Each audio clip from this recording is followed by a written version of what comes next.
and welcome to AJ Paints. I'm Andy. In this video I'll be painting the cursed miniatures from Oblivion's Maw, the expansion for battle systems Maladum, Dungeons of Enveron board game. As you can see here, we've got several miniatures: the small cursed vestiges, the cursed chest, and the intimidating cursed portal. In my last video I painted the very large corruptor miniature. This time I'll show you some different methods to get similar green tentacled monstrosities. If you're wanting to paint along, you might want to get hold of a couple of these things. So that's a small makeup brush. This is a slightly different one with a different shaped end. Here's my trusty old synthetic brush, looking a bit ragged now, but it'll be fine. And you can pause here if you want to see the paints that I've been using.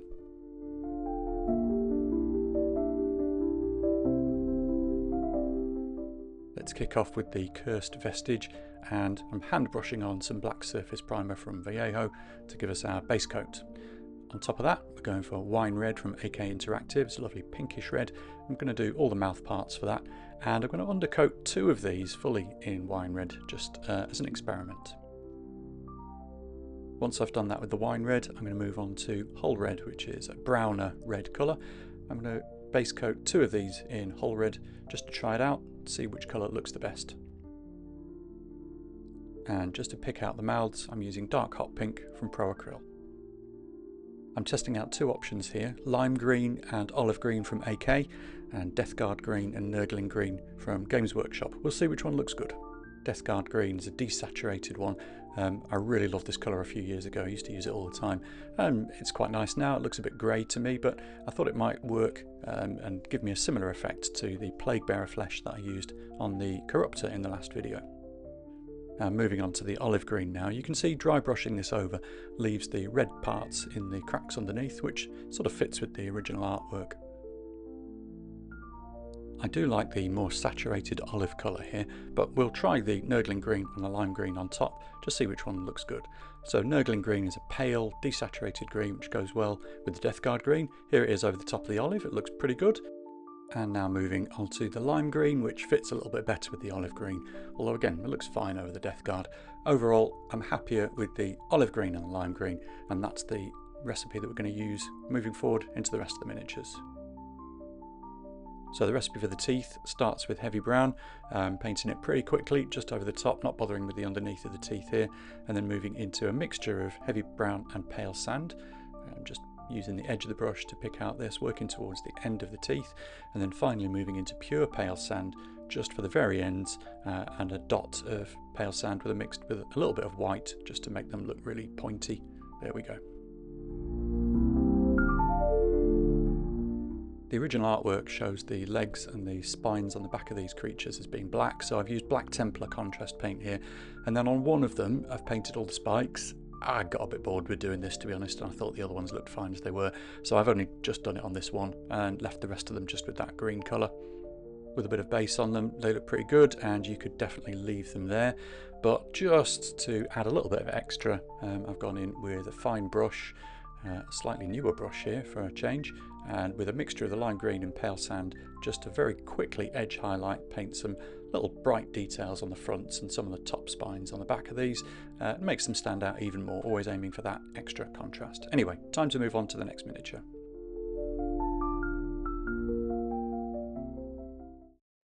Okay, welcome if you just skipped ahead to this part. We're base coating in Vallejo black primer. If you've watched the previous one, you'll see some similarities here. This time we're starting in the shadows with purple. I really like the idea of getting some extra nice bluey colours in here, and whilst that purple was still wet, I've gone straight in with some wine red. I'm being pretty careless. I've not cleaned my brush in between these, hoping to get a bit of bleed through with the colours, and then moving into dark hot pink, exactly the same. Still haven't cleaned my brush, and I'm putting it on, basically working from purple through wine red to this dark hot pink as I make my way out. I'm painting all the tentacles with this. I'm not too bothered if I get paint on other bits of the miniature, and then eventually I'm going to work out to a darker red, the whole red, which I'll paint on the ends of the tentacles. Once I'd got the whole red on my brush, I thought I would base coat the wood, so here we go. There it is, all of the wood. There's a couple of cheeky little bits at the front and on the side that you need to be careful with, but it's easy enough to brush on. And then as soon as I'd done all of the wooden parts, I filled in the black bits at the end of the tentacles and anything else that looked like it needed a bit of a colour.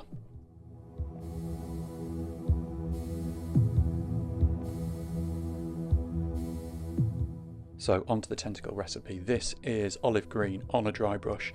I'm sort of brushing it, but really stippling it because I want that sort of textured, scaly texture.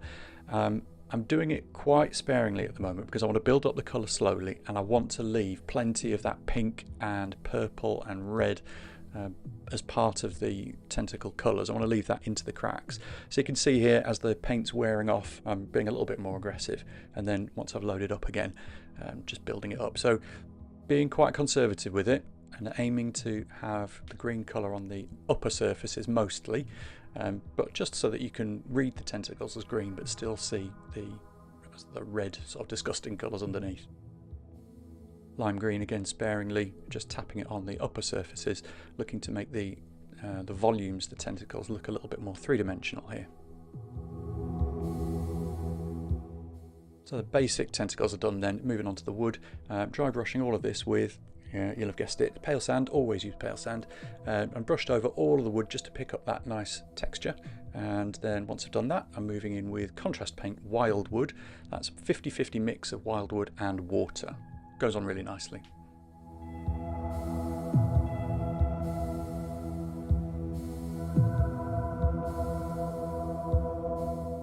For all of the metal parts on this miniature, I based it in pig iron. The original artwork shows it as more of a gold or a brass colour, but I thought the silver, the dark silver, contrasted better against the colours that I'd already selected. So that's what I chose there. And then I did the same for the bits around the side and the top. There's a couple of smaller bits around the back as well, which I picked out using the same colour. And that's looking pretty decent. You could base it there and call it done, or you can move on and do a little bit of extra. So that's what I'll show you next. So I thought that pig iron looked a little bit bright still, so this is a more watered down wash of wildwood, just brushed over the top, makes the metal look a bit dirtier. And then time to break out the brand new brush. Probably cost me all of £1 at some point, but here it is, ready to go, because I need to do the teeth. Teeth are quite small.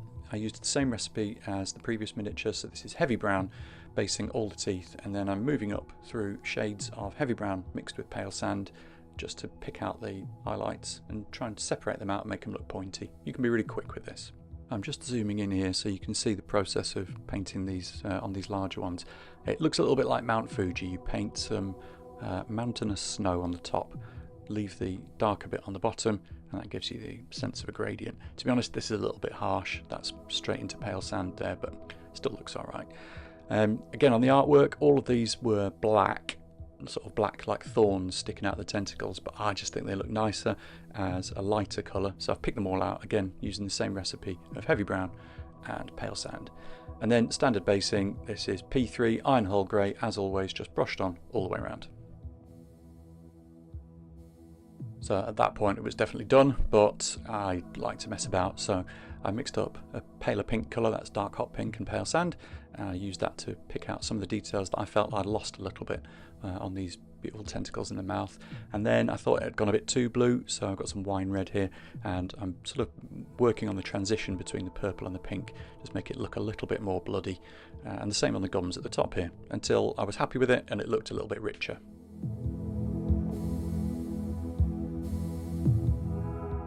Using a bright silver here to pick out the rivets and a couple of the edges on the darker metal, and then the final touch onto the tentacles is lime green and pale sand, and I'm being really careful here, and I'm just putting some sort of striation marks right on the very tips, and tapping in a second, you'll see tapping some scaly patterns onto where I guess a shine would be if the tentacles were looking a bit slimy.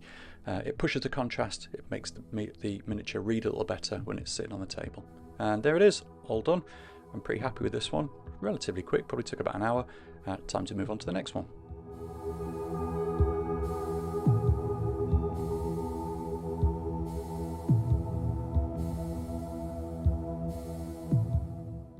Okay, so I perfected the recipe at this point, so I'm pretty happy, and it's going to be the same. So Ionic Purple, new set of paints. I've got these Ionic Smart colours, they're really nice. Mixing in again, wet blending here. I'm really not being careful. I've got an idea that it's purple on the inside, and then it sort of goes to wine red, and then eventually it comes out to dark hot pink, and then back to the whole red on the very tips of the tentacles on the outsides. It's the same as I've done on the previous one, but just on a bigger scale. It's really fun to do, it's quite quick, and it's nice to be a bit messy. So there we go, that's all of the purples and pinks done. Get that in focus, there we go. And we're going to move on to whole red, same as with the last miniature, to do all of the woodwork. And I'll continue on once I've done the woodwork bits. I'll do the ends of the tentacles. You can see there's a couple on the door here, and those black ends there that need picking out.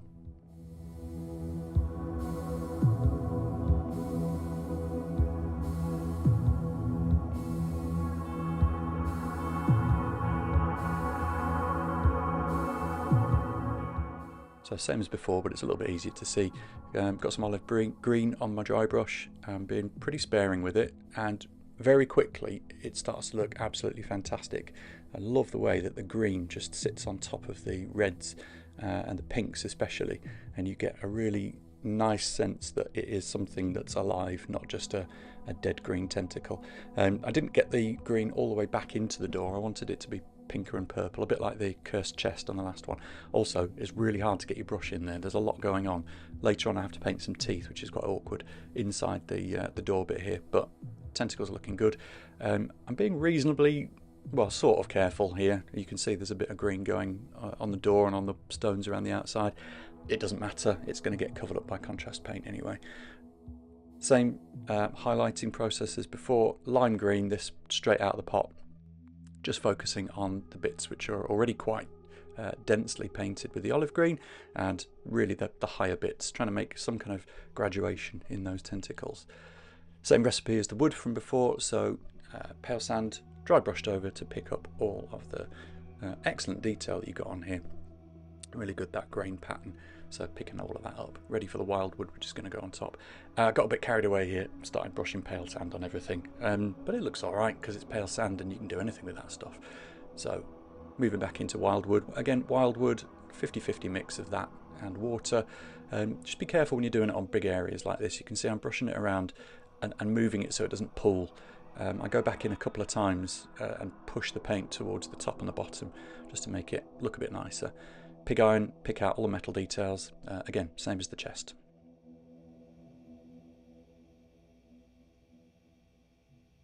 Bit more wildwood, really thinned down here just to make the metal look dirtier. It looked a bit too bright and too clean, and the door's pretty much done.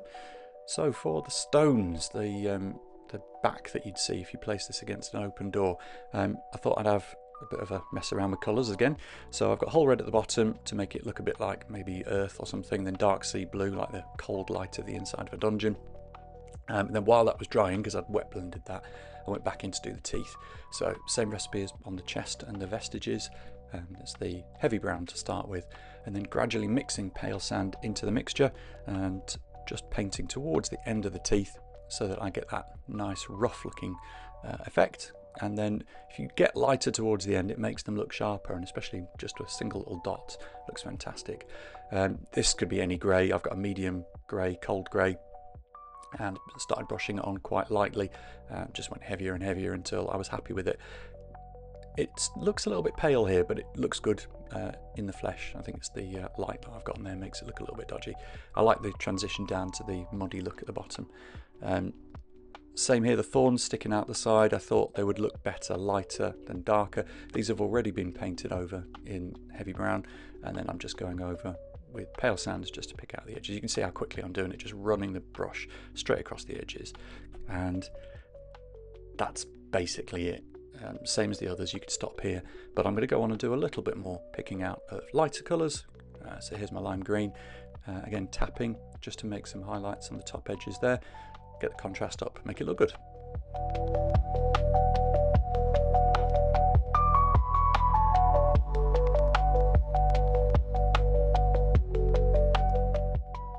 And the finishing touch is dark hot pink and mixed with pale sand to give us a nice lighter pink colour just where it needs, at the top of the door and on those suckers underneath. And that's it. I think the whole lot, painting all of these miniatures, was about 3 hours all in all, and combine that with a couple of hours for the Corruptor, which is in my previous video, and you've got your Oblivion's more box painted up and looking nice.